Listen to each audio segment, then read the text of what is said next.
Grapes of Wrath. Yeah, another movie that has some incompetent shoot first, ask questions later Yeah, cops. but in a much more like pointed way in this Yeah, movie.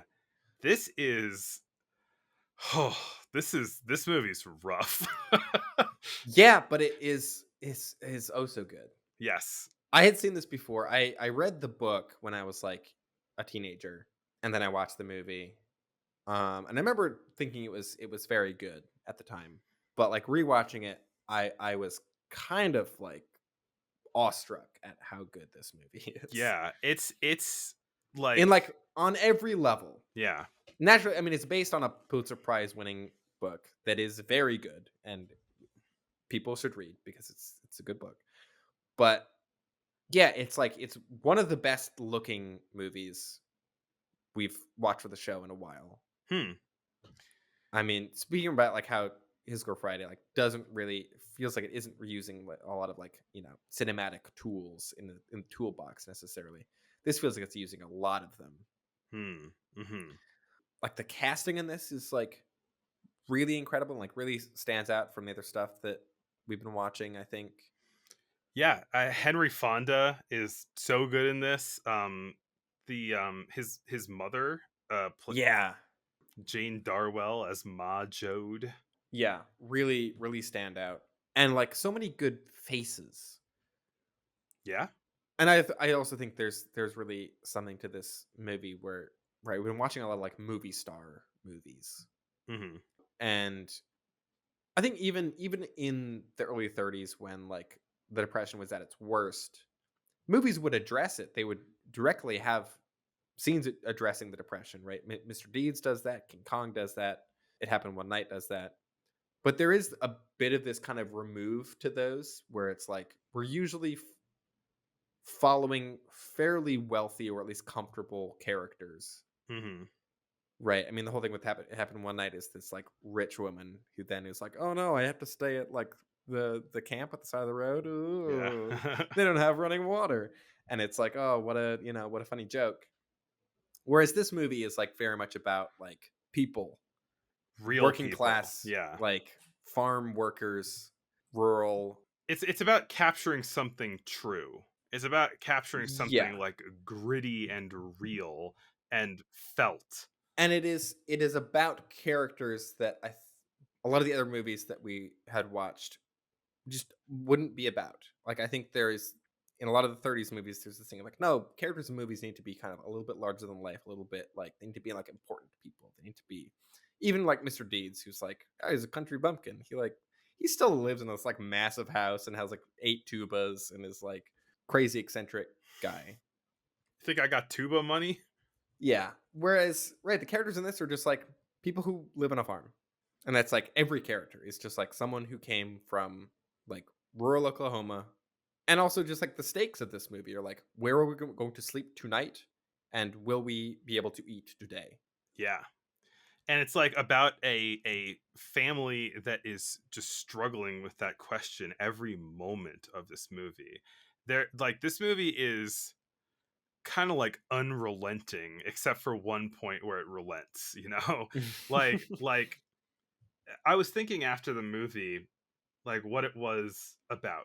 And I feel like at first blush you might say that the movie is about perseverance, but I think that the movie like through adversity or something Hmm. like that. But I think that the movie is not about the perseverance. Perseverance is sometimes a factor, but what the movie is about is suffering. Like the movie is Hmm. about horrific like the kind of one of the big points of it is to put a spotlight on this horrific situation that real people were in, right? Hmm. And so it is taking all of this really true misery. It's not like this kind of Pandora's box style like what dark and gritty and horrible thing can I think of next, you know? Like this feels earned, I think. Hmm. So it is talking about the ways that people experience and deal with suffering of this kind. Sometimes that's with perseverance, sometimes it's with giving up and going home, sometimes it's with dying.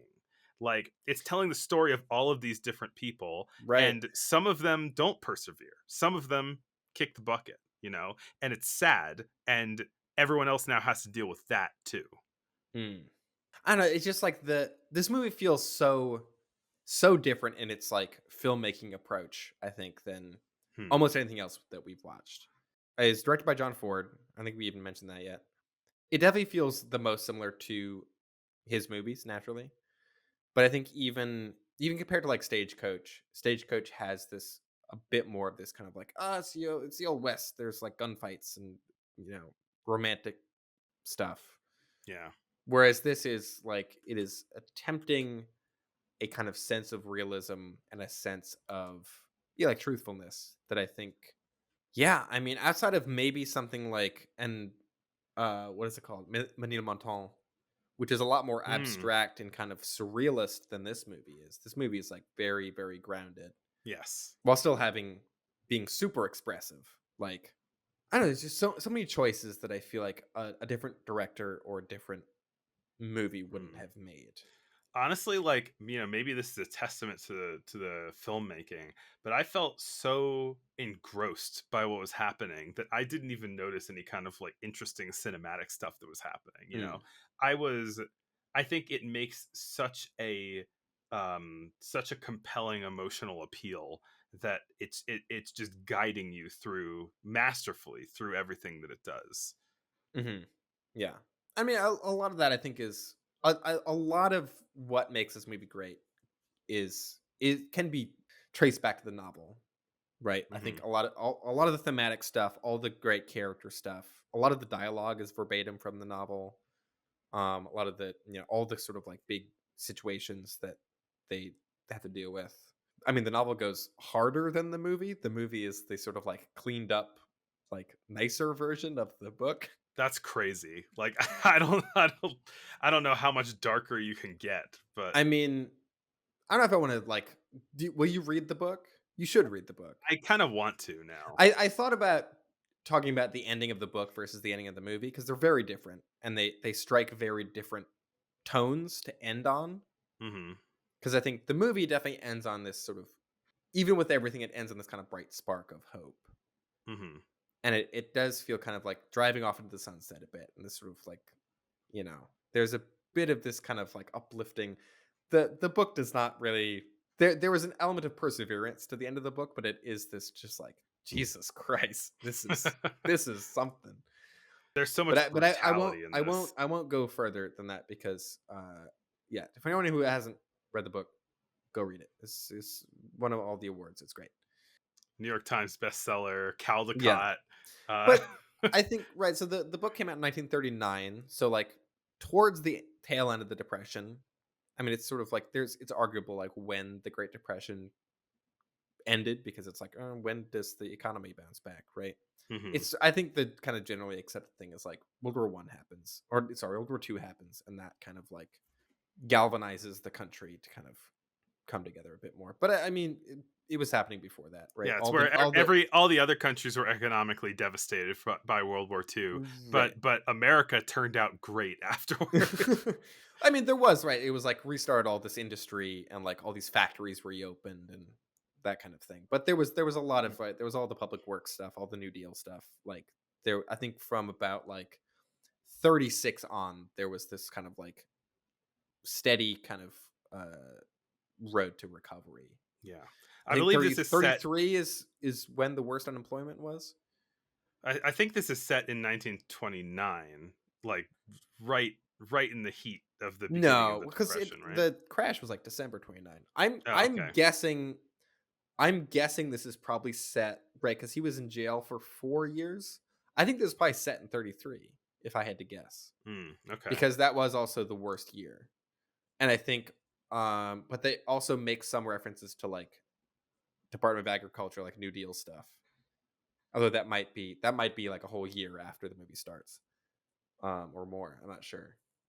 But so another a thing that really stuck out about this movie that feels notable and like different from a lot of the other things that we're watching is it was shot by Greg Tolland.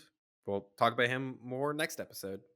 Very famous Whoa. director of photography, and I think The lighting in this movie is feels very different from, I think, a lot of 30s movies, with plenty of exceptions, tend to be fairly well lit. They have this kind of a bit more kind of like sitcom vibe to them. This movie is like very, very dark, Hmm. and a lot more. There's plenty of like sets and things like that, but there it feels like there's a little bit more attempt, at least, to get at the idea of like, I don't want to say naturalistic lighting, but it is like, because it's not. It's very expressive.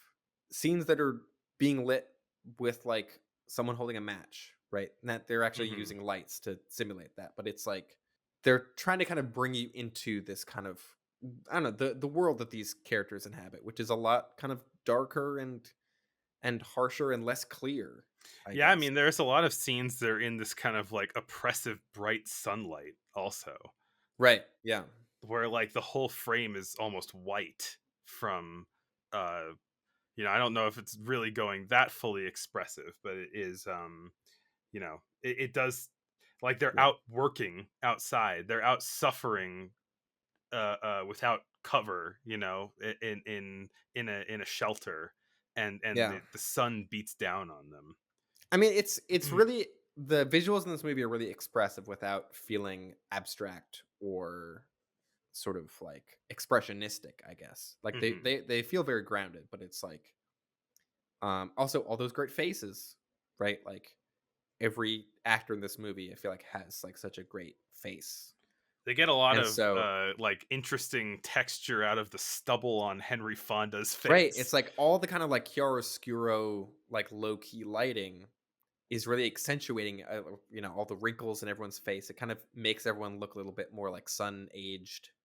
Also, the guy who plays the former preacher, John Carradine, is an amazing face, Yeah.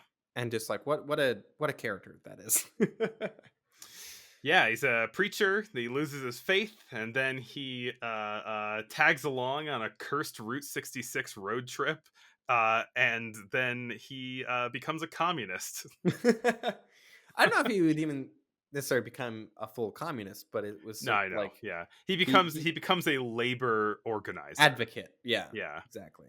Henry Fonda plays Tom Joad, who was just released from prison. I like how the movie opens with him hitchhiking, and while he's in the car with the hitchhiker, it's like, "Yeah, I just got out of jail. I killed a guy." And the guy's like, "Oh, okay." Or he says, and just also just like the way that he talks about killing someone is, he's like so matter of fact about it. It's like, "Yeah, he stuck a knife in me, so I hit him in the head with a shovel, and he died. I went away for like 8 years, but got 4." Like he's just so like, it's the kind of like, yeah, I got a flat tire. Like, what are you gonna do? Right. And I feel like that's kind of that character's approach to like everything he comes up against. He's a very, I hesitate to use the word simple minded because that implies a level of like unintelligence. But it's Hmm. it's this guy who, like, I feel like he's very present, right? He's really only is thinking or caring about Hmm. the immediate situation, because that's all he's ever really had to think about. And it's also, when you have no home to go to, no Yeah. job, there are no jobs, Yeah. right? Like, you were just released from prison with like your clothes. It's like that he doesn't have time to think about anything else other than just like, where am I going to sleep? What am I going to eat? And Right. that applies to then his whole family, because they get kicked off their farm that they've lived on for decades or Yeah, like or every more. moment has this kind of immediacy to it because, like, when the grandpa dies, spoilers, like when the Mm, grandpa dies, like they just have to bury him and keep moving because they only right. have so much gas, they only have so much food. They're trying to make it to California because they've heard there are jobs there.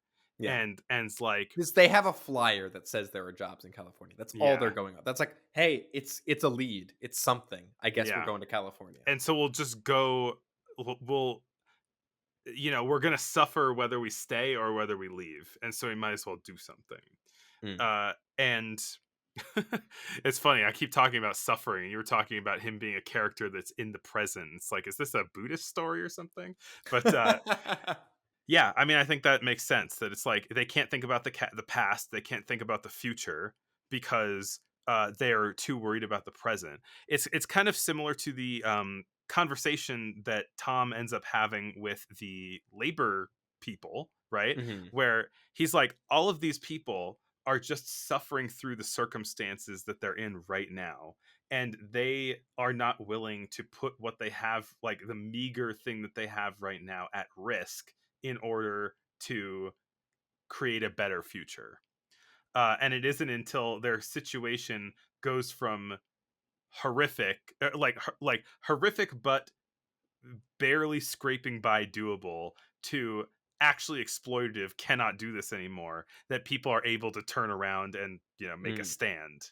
There's a scene a little earlier than that, right, where he's like, he finally gets a job, right, through I think the Department of Labor thing. There's like all this stuff where like the Department of Agriculture, right, is like running this kind of housing project. It's like little development that like will let people stay here as long as you clean it up yourself. You appoint your own like law enforcement, and it's like paid for by Department of Agriculture. Government pays for it.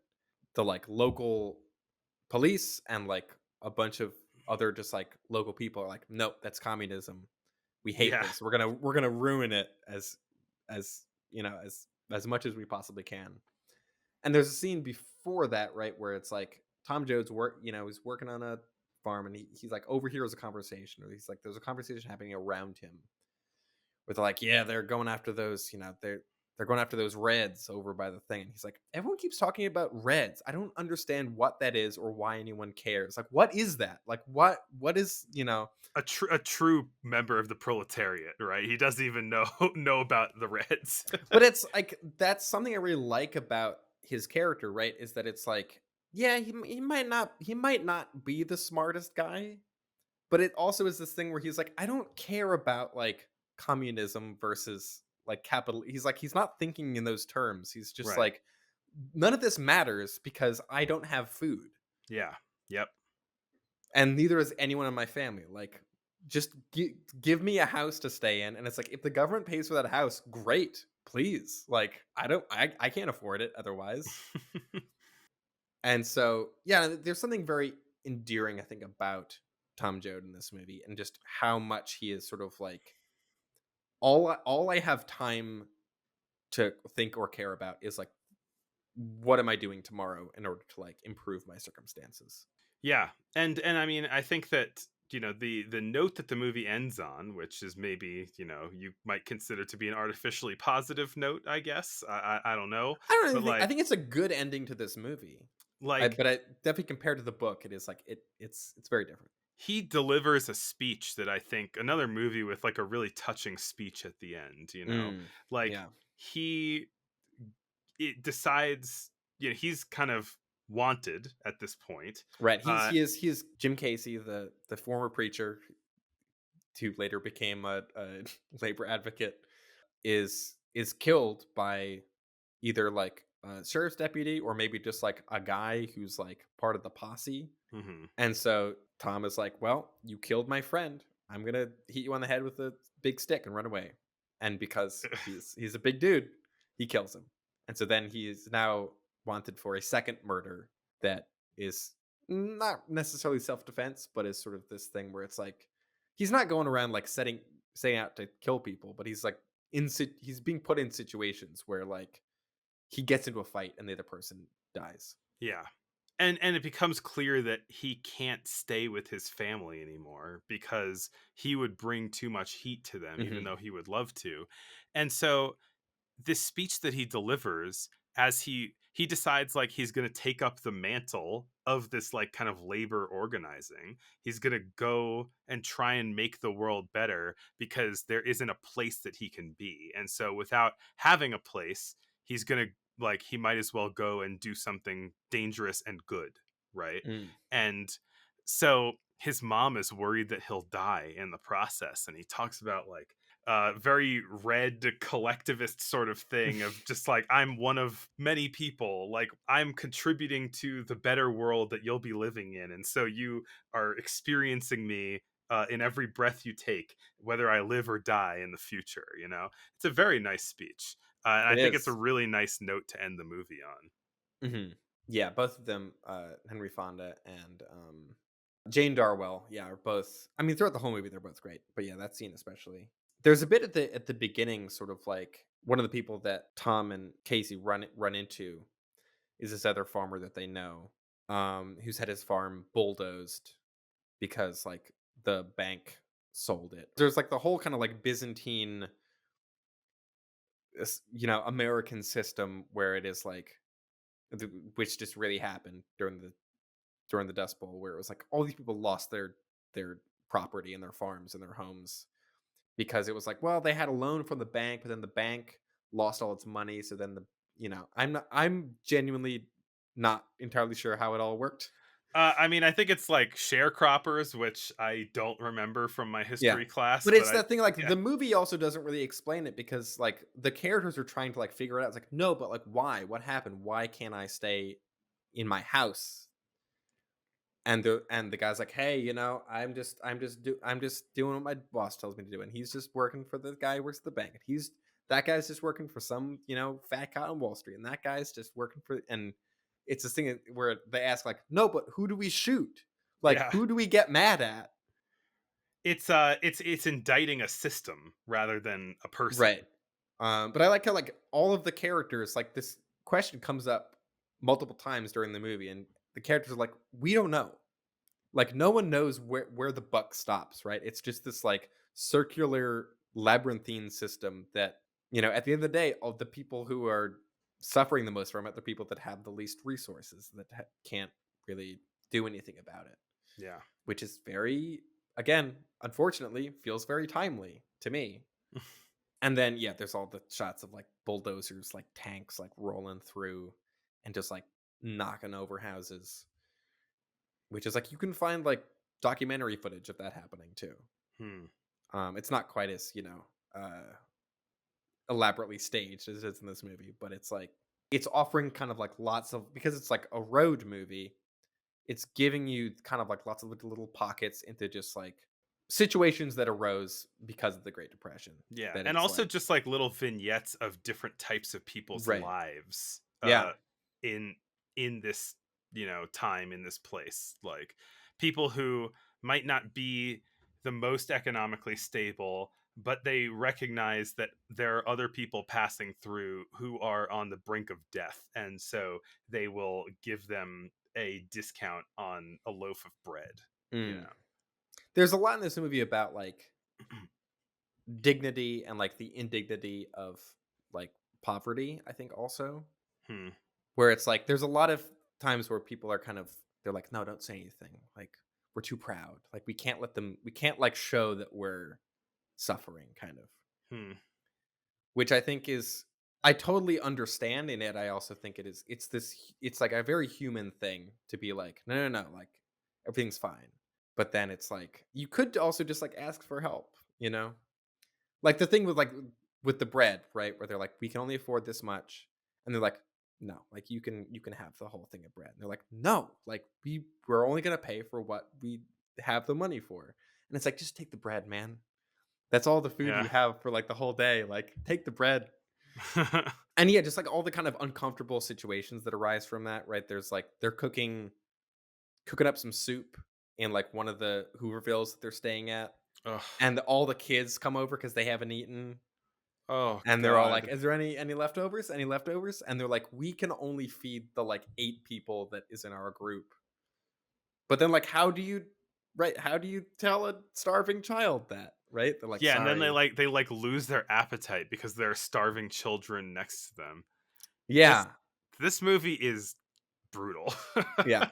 But also like that scene, I am like riveted. It's so, every scene feels like that, where it is like it's like dredging up all these kind of questions and just about, I don't know, just about humanity, man.